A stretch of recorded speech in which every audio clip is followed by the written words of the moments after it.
Hello hi welcome to civil service simplifier.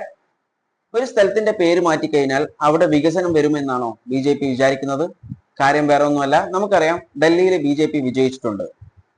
ഡൽഹിയിലെ മുസ്തഫാബാദിലെ ഒരു MLA പറഞ്ഞൊരു കാര്യമാണ് അവിടുത്തെ ആ പേര് മുസ്തഫാബാദ് എന്ന പേര് മാറ്റിയിട്ട് അവിടെ ശിവപുരി എന്നാക്കുമെന്ന്. പേര് മാറ്റുന്നതിൽ അവിടെ പ്രശ്നമൊന്നുമില്ല. പക്ഷെങ്കിൽ മനസ്സിലാക്കേണ്ട ഒരു കാര്യമുണ്ട്. അവരിവിടെ വികസനമാണോ ഉദ്ദേശിക്കുന്നത് അതോ വർഗീയതയാണോ ഉദ്ദേശിക്കുന്നത്? കാരണം മുസ്തഫാബാദ് എന്ന് പറയുന്നത് മുസ്ലിം ഡൊമിനേറ്റഡ് ഏരിയ ആണ്. ആ ഏരിയയിലെ ആൾക്കാരെ തുല്യമായിട്ട് ഈ വ്യക്തിക്ക് ഈ ഒരു പേര് മുസ്തഫാബാദ് എന്ന പേര് പോലും പിടിക്കുന്നില്ല, ആക്സെപ്റ്റ് ചെയ്യാൻ പറ്റുന്നില്ല.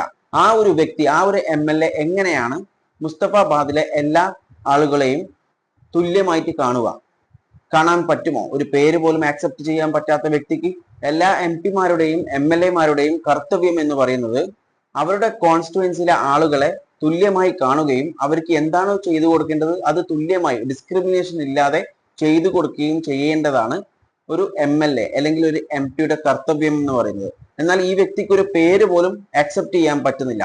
ആ ഒരു വ്യക്തി എങ്ങനെയാണ് ഇത് ചെയ്യുക? എനിക്ക് മനസ്സിലാവുന്നില്ല. ഇങ്ങനെ പോവുകയാണെങ്കിൽ ഡൽഹിയിൽ പല സ്ഥലത്തും വികസനമല്ല വർഗീയത അധികരിച്ചു വരുന്നത് നമുക്ക് വരും കാലങ്ങളിൽ കാണേണ്ടി വരും. AAP അവരെങ്ങനെയാണ് ഡൽഹിയിൽ തോറ്റിട്ടുള്ളത്? അവർ തോൽക്കാനുള്ള മെയിൻ കാരണം എന്ന് പറയുന്നത് അവരെ ഉള്ളിലുള്ള പ്രശ്നങ്ങളും കറപ്ഷൻസും തന്നെയാണ്. ഒരുപാട് കറപ്ഷൻസ് കേസസും കാര്യങ്ങളൊക്കെ അവർക്ക് ഉണ്ട്.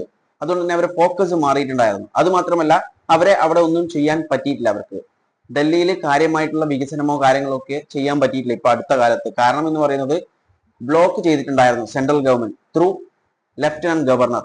കാരണം അവിടെ ഒരുപാട് ബില്ല് ഇൻട്രൊഡ്യൂസ് ചെയ്തിട്ട് ആ ബില്ലൊന്നും ഇതുവരെ പാസ്സാക്കിയിട്ടില്ലായിരുന്നു. അതൊക്കെ ബ്ലോക്ക് ചെയ്ത് വെച്ചിട്ടുണ്ടായിരുന്നു ലഫ്റ്റനന്റ് ഗവർണർ.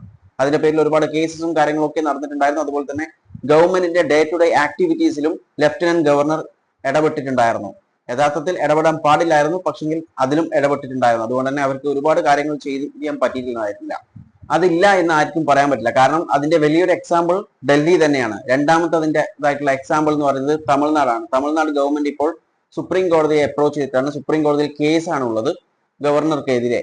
കാരണം എന്ന് പറയുന്നത് നമുക്കറിയാം, ഒരു ബില്ല് പാസ്സായിട്ട് ആക്ട് ആവണമെന്നുണ്ടെങ്കിൽ ആ ബില്ലിൽ ഗവർണറിന്റെ സൈൻ ഇടണം. എന്നാൽ മാത്രമേ അതൊരു ആക്ട് ആയി മാറുകയുള്ളൂ. എന്നാൽ തമിഴ്നാട് ഗവൺമെന്റിന്റെ ഒരുപാട് ബിൽസ് ഒക്കെ അവിടെ പെൻഡിങ് ആയി കിടക്കുകയാണ്.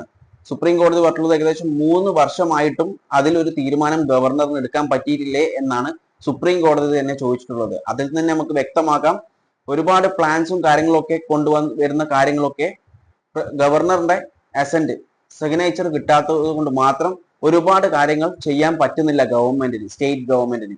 ആ ഒരു കാര്യം അതൊരു സത്യാവസ്ഥ, ഒരു സത്യമായിട്ടുള്ള ഒരു കാര്യമാണ്. കാരണം അതിപ്പോൾ സുപ്രീം കോടതിയിലാണ് ഇപ്പോൾ ആ കേസസ് ഉള്ളത്. ഇതിനെക്കുറിച്ച് നിങ്ങളുടെ അഭിപ്രായങ്ങൾ കോമെന്റ് ചെയ്യുക. വീഡിയോ ഇഷ്ടപ്പെട്ടാൽ ലൈക്ക് ചെയ്യുക. ഇൻഫോർമേറ്റീവ് ആയാൽ മറ്റുള്ളവരിലേക്ക് ഷെയർ ചെയ്യാൻ ശ്രമിക്കുക. And thanks for watching me and stay tuned for another video. Okay, thank you.